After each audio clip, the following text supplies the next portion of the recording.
Demos furniture, the ultimate Onam fest. ആഘോഷിക്കാം ഈ ഓണക്കാലം ഡിമോസിനൊപ്പം. ഒരു രാജ്യം ഒരു തെരഞ്ഞെടുപ്പ് നീക്കവുമായി NDA ഭരിക്കുന്ന സംസ്ഥാനങ്ങൾ. നിലവിലെ നിയമസഭയിൽ 2029 പിരിച്ചുവിടാനാണ് ആലോചന. സംയുക്ത പാർലമെന്ററി സമിതിയിൽ ചർച്ച തുടരുന്ന വിവാദ ഭേദഗതി ബിൽ ഡിസംബറിൽ പാസാക്കാനുള്ള ശ്രമത്തിലാണ് കേന്ദ്ര സർക്കാർ. 2034 മുഴുവൻ സംസ്ഥാനങ്ങളിലും ഒരു രാജ്യം ഒരു തെരഞ്ഞെടുപ്പ് നടത്തുമെന്ന് BJP വൃത്തങ്ങൾ വ്യക്തമാക്കുകയാണ്.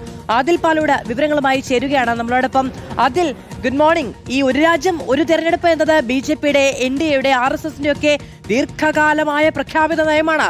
അതിനുള്ള ആദ്യത്തെ ചുവടുവെപ്പ് പാർലമെന്റിലേക്ക് ആ ചർച്ച എത്തുന്നതിന് മുൻപ് തന്നെ ആ കാര്യത്തിൽ പ്രായോഗികമായ ഒരു ചുവടുവെപ്പ് NDA സംസ്ഥാനങ്ങൾ നടത്തുന്നു എന്നാണോ?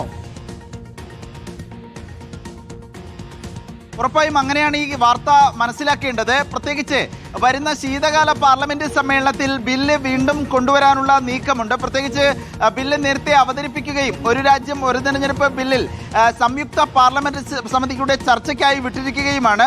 PP ചൗധരി അധ്യക്ഷനായ സമിതി പഠനം നടത്തി ചർച്ചകൾ തുടരുന്നതിനിടെയാണ് ഇങ്ങനെയൊരു നീക്കം നടത്തുന്നത്. ശീതകാല സമ്മേളനത്തിൽ ബിൽ പാസ്സാക്കാനുള്ള ശ്രമം നടത്തും. അങ്ങനെയാണെങ്കിൽ 2023 അത് പാസ്സാവുകയാണെങ്കിൽ 2029 മുതൽ എല്ലാ സംസ്ഥാനങ്ങളിലും ഒരു രാജ്യം ഒരു തെരഞ്ഞെടുപ്പ് വരും. പക്ഷേ പാസ്സാകാനുള്ള ഒരു സാധ്യതയും കാണുന്നില്ല. പ്രത്യേകിച്ച് മണ്ഡല പുനർനിർണയ ബില്ലടക്കം പരാജയപ്പെട്ട പശ്ചാത്തലം നമുക്ക് മുന്നിൽ ഉണ്ട്.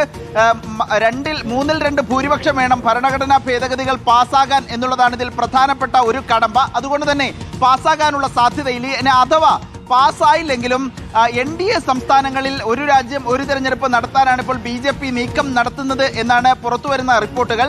BJP ഭരിക്കുന്ന സംസ്ഥാനങ്ങളിൽ ഇനി കാലാവധി ബാക്കിയുണ്ടെങ്കിലും 2029 നിയമസഭകൾ പിരിച്ചുവിട്ട് ലോക്സഭാ തെരഞ്ഞെടുപ്പിനൊപ്പം